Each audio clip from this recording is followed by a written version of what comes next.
We are now talking to the major platforms, so we call them wirehouses, so Morgan Stanley, UBS, Merrill Lynch, Wells Fargo, and they are in deep due diligence, like, okay, what is this? We have to have a point of view now. No major platform has yet put any of the spot Bitcoin ETFs on its platform yet.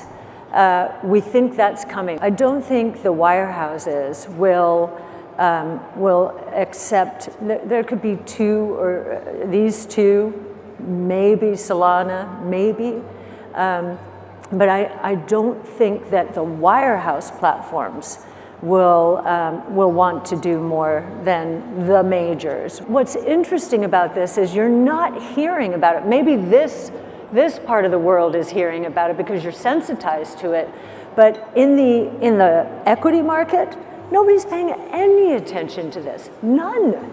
Cathie Wood begins by reflecting on how ARK Invest's early focus on Bitcoin attracted a lot of retail interest. Initially, individual investors were the primary participants, buying Bitcoin for their personal portfolios. However, there's been a significant shift recently.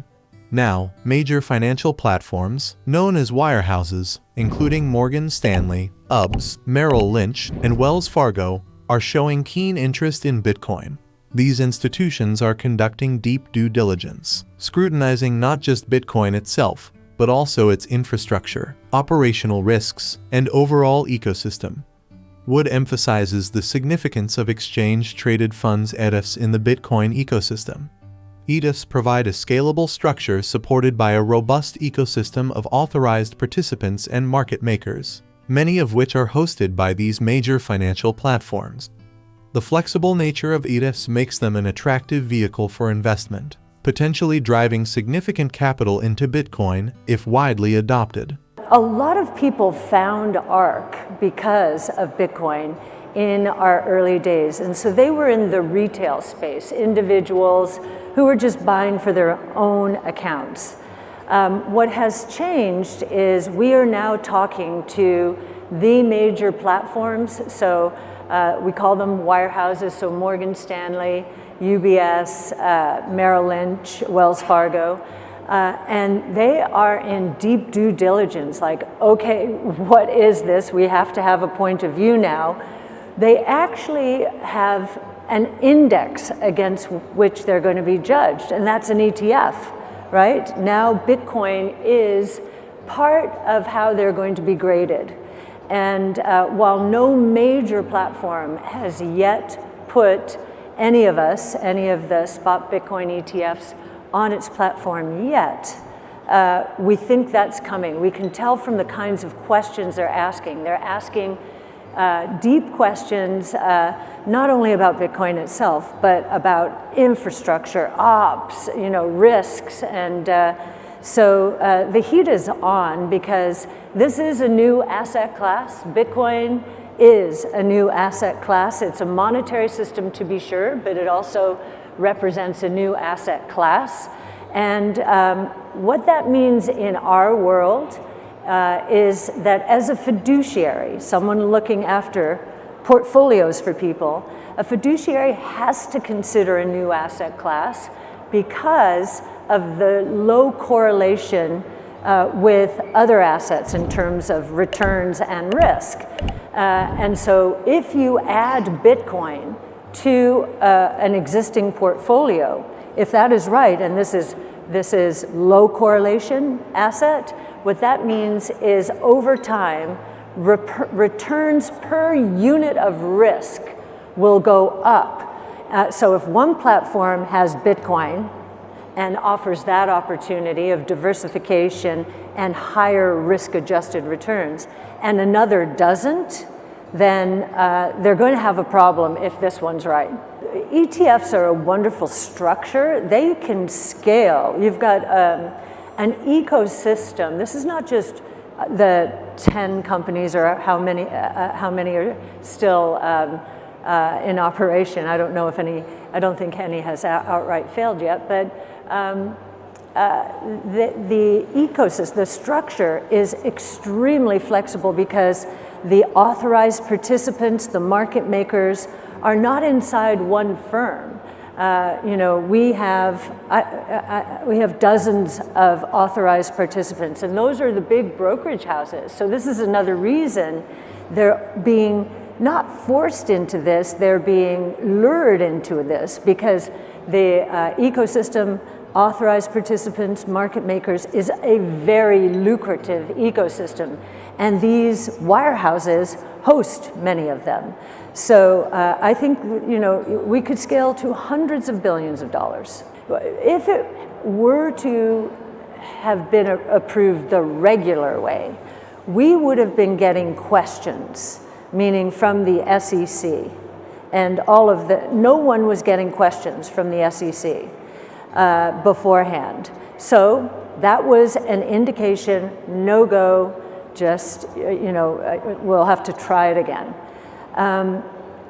What happened in 1 week's time, and I truly believe this was one of the things that happened, is there was sentiment evolving around this Fit 21 Act in the House that, wait a minute, this thing is gaining momentum on both sides of the aisle.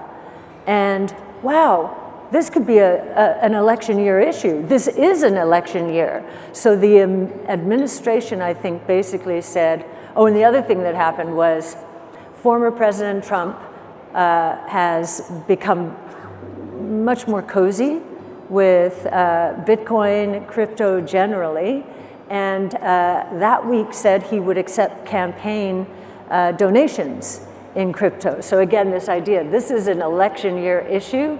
And then I cannot tell you, I was on the phone with our COO, and he was like, he screamed when he saw this come across, like, what?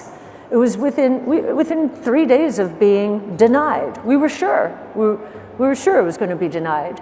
And I think it was this campaign election year. You've got the legislative branch. You've got former President Trump. You had, rapid fire, and boom, here we are. I don't think the wirehouses will accept. There could be two, or these two, maybe Solana, maybe. But I don't think that the wirehouse platforms will want to do more than the majors, right? Just to give their clients exposure to this new asset class. What I do think is, and we have some of these, that private funds are going to sift through the thousands out there and probably find, 20 or 30. But you're going to have to do a tremendous amount of due diligence because, as you say, there's a lot of nonsense going on out there. Wood transitions to discussing the impact of global monetary policy on emerging market currencies. She notes significant devaluations in currencies such as the Nigerian naira and the Egyptian pound, attributing these trends to the strengthening US dollar and other macroeconomic factors. Interestingly, these devaluations are not widely covered or discussed in equity markets. Despite their profound implications, Bitcoin emerges as a potential hedge against such currency devaluations. Wood posits that Bitcoin could capture a significant share of global money supply, particularly from regions facing economic instability. She estimates that Bitcoin could conservatively account for 3% of the global monetary supply, excluding major currencies like the US dollar, euro, Japanese yen, and British pound, although she believes this figure could eventually be much higher. Currencies at risk right now do not include the dollar. More global. It is the emerging market currencies, which I don't know if you've been watching, but the devaluations taking place around the world, again, our monetary policy, I believe, is causing that. The dollar going up, the Nigerian naira is down 50 to 60% since last June. The Egyptian pound devalued by 40% in March. Think about this. In Latin America, you're seeing any currency not tied to the dollar. And what's interesting about this is you're not hearing about it. Maybe this part of the world is hearing about it because you're sensitized to it. But in the equity market, Nobody's paying any attention to this, none. They don't talk about it, they don't care about it. So those are the currencies. We do believe in our price target for Bitcoin. In our base case, we believe that if you were to look at global money supply and take out the big four, so that's US, UK, Japan, and Europe, take those four out. The rest of the global monetary supply, we assume that 3% will effectively, that Bitcoin will take over 3% of it. I think that's a very conservative assumption, but that gives you a sense of, and I know when we get to price targets, we don't sound conservative, but 3% is conservative. I think it could be much higher. I think it could be 20%, because I think President Bukele is showing the way. You want to increase purchasing power. You want to increase wealth.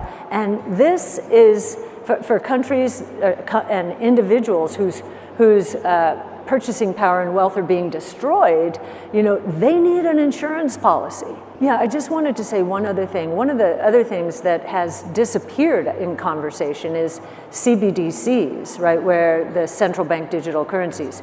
You're not hearing that. I think one of the reasons they're not happening in the US, the pure play, is it's a states' rights issue.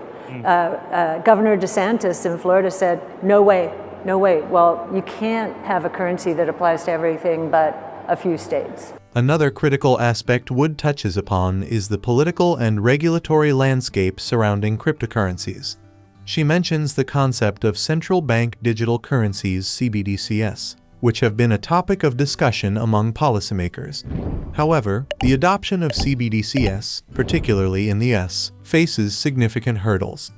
One notable challenge is the issue of states' rights, with figures like Governor DeSantis of Florida opposing the implementation of CBDCs. This resistance underscores the complex and fragmented nature of regulatory environments that could influence the future of digital currencies. Please like and subscribe my channel.